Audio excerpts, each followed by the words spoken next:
ఐదేళ్లు ఎక్సైజ్ శాఖ మంత్రిగా కొనసాగిన నారాయణస్వామి కుటుంబంపైన జేడీ నెల్లూరు టీడీపీ అభ్యర్థి డాక్టర్ థామస్ మండిపడ్డారు. నారాయణస్వామి కూతుళ్లు తనకు నీతులు చెప్పడంపైన థామస్ ఆగ్రహం వ్యక్తం చేశారు. తమ తండ్రి నారాయణస్వామి నిత్యం బూతులు మాట్లాడే సంగతి ఆయన కుమార్తెలకు తెలియదా అని ఆయన ప్రశ్నించారు. ఎమ్మెల్యేగా మంత్రిగా నారాయణస్వామి జేడీ నెల్లూరు నియోజకవర్గ అభివృద్ధిని ఏమాత్రం పట్టించుకోలేదని థామస్ ఆరోపించారు. తనను విమర్శిస్తున్న నారాయణస్వామి కుమార్తెలు ఈ నియోజకవర్గానికి ఏం సేవలు చేశారో చెప్పాలని సవాల్ విసురుతున్న థామస్తో మా ప్రతినిధి మురళి ఫేస్ టు ఫేస్.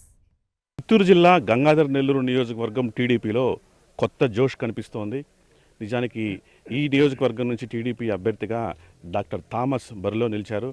నిజానికి ఉప ముఖ్యమంత్రి హోదాలో నారాయణస్వామి ఈ ప్రాంతం నుంచి ప్రాతినిధ్యం వహిస్తూ ఉన్నారు. అయితే గడిచిన ఇన్నేళ్లుగా ఈ ప్రాంతం ఇంకా వెనుకబాటుకు గురైందని, నారాయణస్వామి ఎలాంటి అభివృద్ధి ఈ ప్రాంతంలో చేయలేదని చెప్పి టీడీపీ అభ్యర్థి థామస్ గారు చెప్తున్నారు. ప్రస్తుతం మనతో పాటు థామస్ ఉన్నారు. సార్తో మాట్లాడే ప్రయత్నం చేద్దాం. సార్, మీరు దాదాపు 1 yearగా పార్టీ ఇన్ఛార్జిగా నియమితులు దాదాపు 1 year అవుతోంది. బాగా అన్ని మండలాలు కూడా పర్యటిస్తూ వస్తున్నారు. ప్రధానంగా ఎట్లాంటి సమస్యలు మీరు దృష్టికి ప్రజలు తీసుకొని వస్తున్నారు? ఈ గత 5 ఏళ్లలో ఏమన్నా వాటికి పరిష్కారానికి నోచుకున్నాయా? యాక్చువల్గా 6 మండలాలు ఉన్నాయి జీడీ నెల్లూరులో. మెయిన్గా చూసారంటే మీకు పెద్ద మండలం వచ్చి గంగాధర నెల్లూరు మండలము, దాని తర్వాత మీకు పెనుమూరు మండలం ఉంది, వెదురుగుప్ప మండలం ఉంది, కారోటనగర్ మండలం ఉంది, పాలసముద్రం ఉంది. సో ఇవన్నీ టోటల్గా 6 మండలాలు ఉన్నాయి. ఈ 6 మండలాలు చూసారంటే నేను లాస్ట్ ఆల్మోస్ట్ 11 monthsగా ప్రతి ఊరు, ప్రతి పంచాయతీ, ప్రతి మండలాన్ని టచ్ చేస్తున్నాను. మెయిన్గా చూస్తుంటే ఈయనకి మంచి పోర్ట్ఫోలియో ఇచ్చినారు నారాయణస్వామికి. ఒకటి చూసారంటే డిప్యూటీ సీఎం జగన్మోహన్ రెడ్డికి ఇమ్మీడియట్ నెక్స్ట్. దాని తర్వాత చూసారంటే ఇంకా పెద్ద ఒక మంత్రి మీకు చూసారంటే ఎక్సైజ్ మినిస్ట్రీ, దాని తర్వాత కమర్షియల్ ట్యాక్స్, ఇవన్నీ కూడా బ్రహ్మాండమైన పోర్ట్ఫోలియో. కానీ ఈ నారాయణస్వామి వచ్చి ఒక్క మండలానికే లేదంటే ఒక్క నియోజకవర్గానికే పరిమితమైనాడు. అట్లీస్ట్ పరిమితం అయితే కూడా ఆ నియోజకవర్గాన్ని బాగా డెవలప్ చేస్తుంటే బ్రహ్మాండంగా ఉండేది. ఈయన స్టేట్ మినిస్టర్, ఇక్కడ ఈ జీడీ నెల్లూరుకి మాత్రం మినిస్టర్ కాదు ఈయన ఆంధ్రప్రదేశ్ స్టేట్కే మినిస్టరు. మేము స్టేట్ గురించే అడగలేదు. అట్లీస్ట్ జీడీ నెల్లూరులో ఈ 6 మండలాన్ని మంచిగా డెవలప్ చేసి ఉండొచ్చు. ఫర్ ఎగ్జాంపుల్ చెప్పాలంటే ఈరోజు నేను వెదురుగుప్ప మండలంలో తిరుగుతున్నాను, ప్రతి గ్రామాన్ని టచ్ చేస్తున్నాం. ఇక్కడ పోతే జనాలకి బేసిక్ నీడ్స్ కూడా ఫుల్ఫిల్ కాలేదు. ఈ 5 సంవత్సరాల్లో ఆయనకి ఛాన్స్ ఇచ్చినారు, 2014లో కూడా ఛాన్స్ ఇచ్చినారు. ఇందులో బేసిక్ నీడ్స్ అంటే ఏంటంటే రోడ్లు లేవు, చాలా దారుణంగా ఉంది. నాకు చాలా బ్యాక్ పెయిన్ ఉంది. ఇప్పుడు చూసారంటే ఈ 10 months అయితే సివియర్ బ్యాక్ పెయిన్ ఉంది. ఎక్కడ చూసినా రోడ్లు గుంతలు. అదేవిధంగా మీరు పోయినారంటే నీళ్లు లేవు. జనాలు ఈ 21st centuryలో అన్ని అడ్వాన్స్డ్గా పోతుంటే వాళ్ళు రాకెట్లో నాసాల నుంచి పోతున్నారు, పోయి పైన నివసిస్తున్నారు. ఇక్కడ మా వాళ్ళు జీడీ నెల్లూరులో అట్లీస్ట్ మాకు నీళ్ళు ఇవ్వయ్యా అని అడుగుతున్నారు. ఈయనకి డెవలప్మెంట్ అంటే ఏం తెలియదు. ఊరికే కూర్చోవడము, గ్రూపులు పెట్టేయడము, క్యాస్ట్ల మధ్య గొడవలు పెట్టేయడము, అదేవిధంగా జాతుల మధ్య గొడవలు పెట్టడము, వీళ్ళ దాంట్లో గొడవలు పెట్టేసి తెల్లారితో ఒకరి మంది తిట్టడం, నైట్లో పోయి వాళ్ళు కాళ్ళు పెట్టుకోవడం. ఇలాంటి పనికిమాలిన రాజకీయం ఈ నారాయణస్వామి చేశాడు. కానీ అభివృద్ధి పని టోటల్గా తొంగలో దొక్కాడు. ఇక్కడ ఏమి లేవు. 20 సంవత్సరాలు బ్యాక్ వెళ్ళిపోయినాం. పిల్లలు స్కూల్కి పోవడానికి కూడా రోడ్డు సరిగ్గా లేదు. యూత్కి జాబ్స్ తీసుకొచ్చి వాళ్ళ కళ్ళలో ఆనందం చూడాలని చెప్పేసి మెయిన్గా నేను వచ్చింది. లేదో ఈయన నారాయణస్వామిని ఏదో ఇబ్బంది పెట్టాలనిపించనో, లేదా మా నియోజకవర్గంలో ఏదో ఇసుక దోచుకోవాలనో, ఎర్రచందనం దోచుకోవాలనో, లేదంటే వేరేదైనా లిక్కర్లు ప్రొడ్యూస్ చేసి చీప్ లిక్కర్లు అమ్మి జనాల్ని చంపేయాలని చెప్పేసో, లేదంటే ఎర్రచందనం దోచుకోవాలని చెప్పేసో, కొండలను గుండు కొట్టించి ఆ గ్రావెల్నంతా పక్క రాష్ట్రానికి పంపించి డబ్బులు దొబ్బుకోవాలని నేను రాలేదు, నాకు అవసరం లేదు. కానీ ఇప్పుడు కూడా అంటే నారాయణస్వామి వ్యక్తిగతంగా పోటీ నుంచి వైద్యులుగా ఆయన కుమార్తె పోటీ చేస్తారు. 2 కుమార్తెలు ఇప్పుడు కూడా మీ పైన రాజకీయ విమర్శలు చేస్తున్నారు, మాటలు దాడి చేస్తున్నారు. ఎట్లా చూడాలంటారు దీన్ని?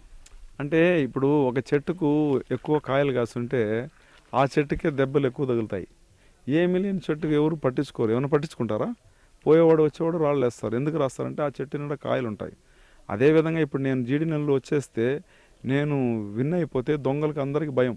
ఈయన ఎక్కడ వచ్చి మొత్తం మంది తరిమేస్తారో, ఈయన ఎక్కడెక్కడ డెవలప్ చేస్తాడో, ఇది ఇట్లనే పెట్టాలి డార్క్లోనే, వాళ్ళు ఎవరిని అడిగితే ఒక బిస్కెట్ లాగా వేసి వీళ్ళని ఇట్లనే పెట్టుకోవాలని చెప్పేది ఈ రాజకీయవేత్తల యొక్క వాళ్ళ ఊహ.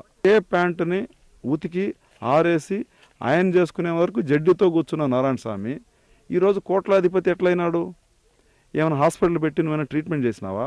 లేదంటే కంపెనీలు పెట్టేసి డబ్బులు నువ్వు ఏదో బిజినెస్ చేసి డబ్బులు సంపాదించుకున్నావా? నీ డబ్బులు వ్యాపారమే రాజకీయం కదా, రాజకీయంలో కదా డబ్బులు సంపాదించుకున్నావు. సో కాబట్టి వాళ్ళ కూతురికి నేను చెప్తున్నాను, నిజంగా చిత్తశుద్ధి ఉంటే మీ నాయనకి చెప్పు. నువ్వు బూతులు మాట్లాడుతున్నావు, చంద్రబాబు నాయుడిని తిడుతున్నావు, అసెంబ్లీలో పోయి ముండా అంటున్నావు, ఆడబోయి నువ్వు డాష్ డాష్ అని చెప్పేసి అన్ని చోట్ల పోయి ఏమైనా ప్రజల దగ్గర పోతే నువ్వు ఇమీడియట్గా చంద్రబాబు నాయుడు చెప్పి ఒక బూతు మాట్లాడతావు. ఇది సభ్యత కాదు నాయన. నువ్వు ముగ్గురిని కూతుర్లు కన్నావు, మేము కూడా మా తాళులు కూడా మంచిగా ఉండాలంటే ఇలాంటి పనులంతా నువ్వు చేయకూడదని చెప్పేసి మీ నాయన్ని నేను హెచ్చరించాలి. నువ్వు మీ నాయనకు ఫోన్ చేసి ఇవన్నీ చేయొద్దు, ఇవి ఇంక మానుకో, 74 సంవత్సరాలు వచ్చింది కదా, ఇంకా బుద్ధి తెచ్చుకొని ఇంట్లో కూర్చో, మేము ఏదో కూలీ నాలుగు చేసి మేము సాక్కుంటాము, లేదంటే జర్మన్లో ఏదో పనులు చేసుకుని కూడా నీకు ఏదో డబ్బులు పంపిస్తాము, ఇవి మానుకో అని చెప్పి వాళ్ళ నాయనకి ఆవిడ హితూ పంపాలి. అది వదిలేసి బూతులు మాట్లాడేది మర్చిపోయింది, ఈయన చేసిన అన్యాయాలు మర్చిపోయింది. అదేవిధంగా ఇప్పుడు స్కామ్ చూసారంటే ఢిల్లీలో పెద్ద స్కామ్ జరిగింది, లిక్కర్ స్కామ్. అదేవిధంగా తెలంగాణలో పెద్ద లిక్కర్ స్కామ్ జరిగింది. దానికంటే 50 రెట్లు పెద్ద స్కాము ఆంధ్రాలో జరుగుతూ ఉంది అని చెప్పేసి అన్ని నేషనల్ మీడియాలో వచ్చింది. అప్పుడు దానికి సారాయి మంత్రి ఎవరు? ఈ నారాయణ స్వామే కదా. రేపు ప్రభుత్వం పోయిన తర్వాత మేము కూర్చుంటాం కదా సీట్లో, అప్పుడు ఎవరు జైలుకు పోవాలి? ఈయన ఖచ్చితంగా పోతాడు కదా. ఎందుకంటే ఈయనకి చదువు రాదు, ఎక్కడ పేపర్లు ఇస్తే ఆడ సైన్ పెట్టేస్తాడు. ఇంకా మేము ఆ లిక్కర్ని కూడా మేము కెమికల్ అనాలిసిస్ చేసి ఇది నిజంగా ప్రజలకు యూస్ఫుల్ అవుతుందా లేదా, ఇందులో ఎంత % కెమికల్ ఉంది అని చెప్పేసి దాని అన్నీ కూడా మేము టెస్టులు చేసి ఈయన అరెస్ట్ చేస్తాం కంపల్సరీ, వదిలిపెట్టే ప్రసక్తే ఉండదు. డైరెక్ట్గా మనము తిరుమల దర్శనానికి మీకు మంత్రులకి ఎమ్మెల్యేలకు లెటర్స్ ఉంటాయి. ఆ లెటర్లను కూడా అమ్ముకొని బ్రోకర్ పనులు చేసింది నిజం కాదా? మీరు 50,000కు 1 లక్షకు అమ్ముకోలేదా? ఆ పని చేసింది కృపాలక్ష్మి బ్రోకరే కదా అని చెప్పిన దానికి, ఆ బ్రోకర్ అని చెప్పి అమ్ముకునే దానికి అందరికి తెలిసిపోయని చెప్పి ఏడుస్తుంది. ఆయన ఏడుస్తున్నాడు, ఆవిడ ఏడుస్తుంది. దేవుని దర్శనానికి పేపర్లు కూడా అమ్ముకునే దారుణమైన పరిస్థితిలో ఉండే ఇలాంటి వాళ్ళు మనకు ఎమ్మెల్యేగా మంత్రిగా అవసరమా అనేది మా ప్రజలు ఆల్రెడీ డిసైడ్ చేస్తారు. ఖచ్చితంగా వాళ్ళు ఈసారి నారాయణ స్వామిని వచ్చినా వాళ్ళ కూతురు కృపాలక్ష్మి వచ్చినా ఓడగొట్టి బంగాళాఖాతంలో కలపడం ఖాయం. ఇది మొత్తంగా జీడీ నెల్లూరు టీడీపీ అభ్యర్థి థామస్ గారు చెప్తున్నది. కాన్స్టిట్యున్సీ పైన ఆయనకి పూర్తి స్థాయిలో అవగాహన ఉంది. ఇక్కడ ఇన్ఛార్జ్గా అయినప్పటి నుంచి ప్రతి మండలం ప్రతి పంచాయతీల్లో పర్యటిస్తూ ఇక్కడ సమస్యలపైన ఆరా తీశారు. వాటి పరిష్కార మార్గాల కోసం ప్రత్యేకంగా ఈ కాన్స్టిట్యున్సీ మేనిఫెస్టో సిద్ధం చేసి దాన్ని అమలు చేస్తానని చాలా స్పష్టంగా చెప్తున్నారు. అట్లాగే సారాయి మంత్రిగా పేరుగాంచిన నారాయణ స్వామి గత 10 ఏళ్లుగా ఈ ప్రాంత అభివృద్ధికి ఏమీ చేయలేదు, తాము ఎక్కడికి వెళ్ళినా కూడా ప్రజల సమస్యలు ఏకరువు పెడుతున్నారని చెప్పి కూడా థామస్ గారు చెప్తున్నారు. మరోసారి జీడీ నెల్లూరు ప్రజలు చిత్తశుద్ధితో ఆలోచించి టీడీపీకి పట్టం కట్టాలని కూడా ఆయన కోరుతున్నారు. కెమెరా పర్సన్ హేమంత్తో మురళి, 10 టీవీ, జీడీ నెల్లూరు.